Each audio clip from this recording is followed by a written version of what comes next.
Hey guys, I'm Ben and this is Kame Trick. On my channel we enjoy grassroots drifting. Today I'm going to do a course preview and strategy video for our Oklahoma City location, Mack Park. If you don't plan to drive or spectate at this venue, this is probably not the video for you. So in that case, check out the card at the top or the first link in the description to enjoy some regular drift content from my channel. Mack Park is one of two go-kart track venues we run here in Oklahoma with full lock drift. And in this video, I'm going to show you the course preview. I'm going to talk about what it's like to drift here. I'm going to show you the line that I use to attack the course. And specifically for beginners, I'm going to tell you what turns you should start trying to learn to drift this track on.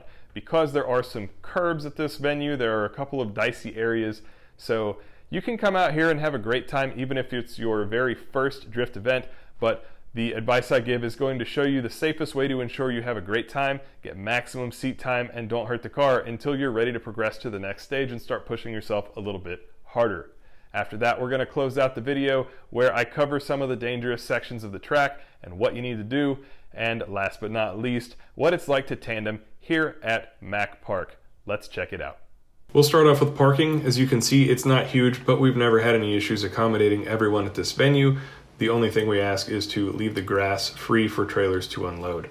One important note, there's only a portable toilet at this facility, so if that doesn't work for you, just 3 minutes up the road, there's gas stations and fast food restaurants. Now we'll take a look at the course. As you can see, the entry is a little bit wider. However, as soon as you hit the first turn, it chokes down into a 20-foot wide track. This is basically like street drifting on a back road here in America. So it's really fun, but it is pretty challenging. The course has a great flow. You're almost never having to do a weird e-brake drag to link corners or anything like that. So it is one of my favorite venues as far as how it feels to drive, but it would be even better if it were a bit wider and if the turns lasted a bit longer. We typically stop drifting here and use the rest of the track that wraps around to the front as a cool down zone. Here's how it looks in car. I typically manji in second gear. You can enter in third if you're feeling rowdy. As you can see, it looks even more narrow and dicey from inside of the car than it does from the drone. And most of the time you're really having to look ahead, pick your apexes, and figure out how and where you want to transition the car to put it where you want to on the track. This is a great place for experienced drivers to show off their line control and intermediate drivers to learn how to improve theirs.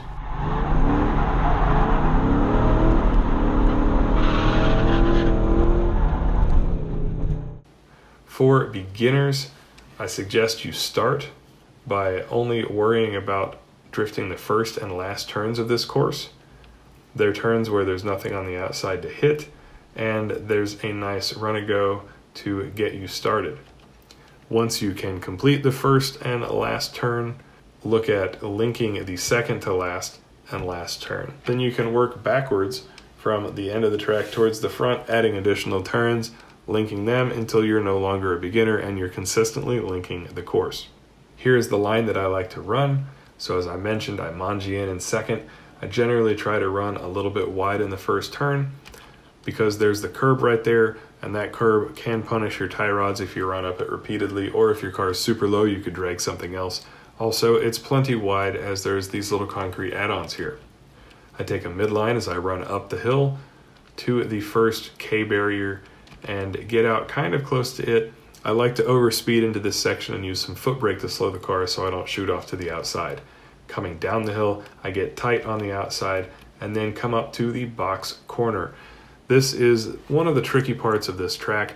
The inside apex is not as curved as you would expect. It's a little bit more boxy and boxed off. So if you end up on a really tight inside line, you can have some issues with that curb. So I like to run a little bit wide and then close back tight on it and go up the hill here. As I go up the second hill, I like to be tight on the inside, then shoot out as wide as I can. This is the longest straight on the track that you're going to try and drift. So going in tight and then exiting wide lets me get as far down the straight as possible, transitioning as late as possible here so that it's easy to link this last turn. Then it's just a matter of finishing off that last turn smoothly. My car is fairly powerful, so it does have a safety margin. However, I learned on a KA and drive with an inertia-based style, so I don't use it a lot. But one cool thing about Mac Park is that even low-power cars can also link it.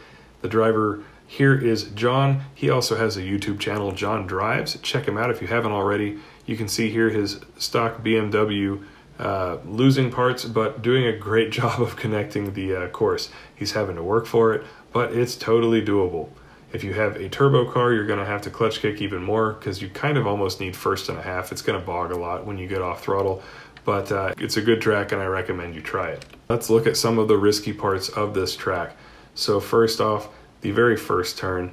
If you go too tight on the inside, you're going to run up the curb, and like I said, that's usually okay, but depending on your car height and your luck with tie rods, you can eventually hurt something there.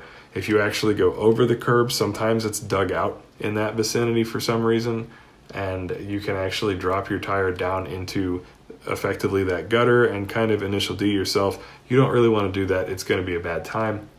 Obviously, coming up this first hill, you need to respect that K barrier a little bit, and coming into the box corner is the first part where you really have to be careful. If you carry too much speed down this hill and you botch your transition, it's going to shoot you right into that K barrier on the outside. It's going to be pretty stout. We don't fill them with water, but they are still fairly dense objects, and it'll put a dent in your car and it might give you a little bit of a headache. I've experienced it myself. On the other hand, if you were too close to the inside, you're either going to hit that curb, or in dodging the curb, it's going to shoot you off into the grass. So again, you need to make sure you take a nice midline and get through there. Assuming you clear the box corner correctly, the next thing you have to watch out for is shooting off to the outside here at the top of the second hill. If you carry too much speed, it's really easy to get caught up in the moment and shoot off onto the outside like this. The problem with that is twofold. One, the ground is really soft, and so you're probably going to drag frame. Second, you might get stuck, and you'll definitely drag frame coming out if you get stuck. You can see how just one car going off left a huge trough. Now, people typically drop a tire through here over the course of the day, and so around halfway through the day, there's a pretty significant ditch right here, and if you fly into that sideways, there's a real risk that you could flip your car. I've seen a couple guys almost do it. It's not hard to avoid though, you just have to stay ahead of the car and respect this part of the track. There's a similar issue with the last corner, but to a lesser degree. Right here, again, people tend to dip a tire a little bit, and so that part can get dug out. Try not to shoot off super hard right there. You'll probably be fine. Also, if you end up in the grass, be careful when you're coming back on for this concrete extension. A lot of times there's a bit of a drop right there where it goes from grass to concrete. So if you have a low-hanging part on your car and you try to come back on right there, there's a chance that you'll maybe damage something there. Now the question that all of our experienced drivers want to know, can you tandem at Mac Park? Absolutely, yes you can. But it's not really like tandeming at Stroud or OMC or other venues. Here again is some lead car footage, and you can see it's just such a narrow track. Now envision like Brad's FRS in front of me, and right away at any given time you can't see an entire half of the track because his car is going to obscure it, and if you're really close you can't see either side of the track. So A, you're relying on the lead car having a nice smooth line and not putting you in a spot where you have to go off course, and B, you're relying on your mental image of the track because you certainly won't be able to see much of it.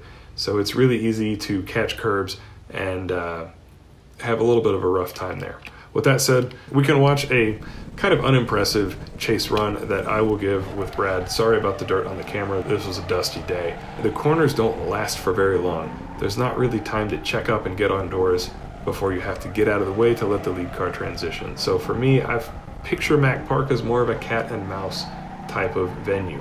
That said, it's very engaging and very fun to do cat and mouse. And on this last turn, although in this case I think Brad bailed, you do have the opportunity to get up close on doors for that last turn because it's a bit longer than all the other ones on the track. Last but not least, we sometimes run Mac Park in reverse.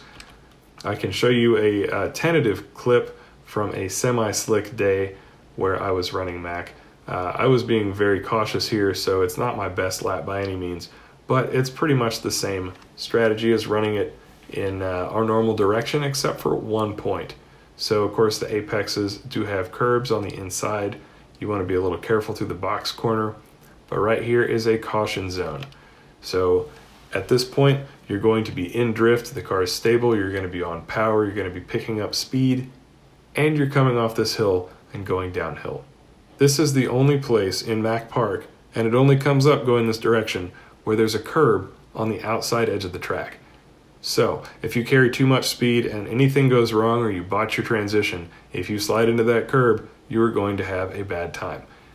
You might crack a wheel, you might bend a suspension arm or damage or lose a coilover. I don't think it would flip your car, but you're definitely going to want to be careful. If we back up, you can see that I handle this very conservatively by transitioning early on e-brake to slow the car down and tighten it up so that I just hug the opposite edge of the track there and don't even deal with any of that nonsense. After that, you can finish the last turn out, and that is everything you need to know about drifting at Mack Park. I hope this video helps you guys out. If it does, please leave a thumbs up and consider subscribing. If you'd like to see more videos from Mack Park, I'll be rolling cards through the top of the channel here, as well as leaving them in the description. If you've got a car and you're in the area, come shred with me at Mack Park the next chance that you get. And if you're a spectator, do come say hey to me at events. I'll take you for a spin and show you how fun this tiny backroads track can be right from the passenger seat. It's a really good time. If you want to know when and where you can come visit Mack Park for events, please look for the Facebook group Full Lock Drift. That's our event organizer here in Oklahoma City. I will also leave a link to their Facebook group in the description below. Thank you guys for watching. Have a good night. Peace.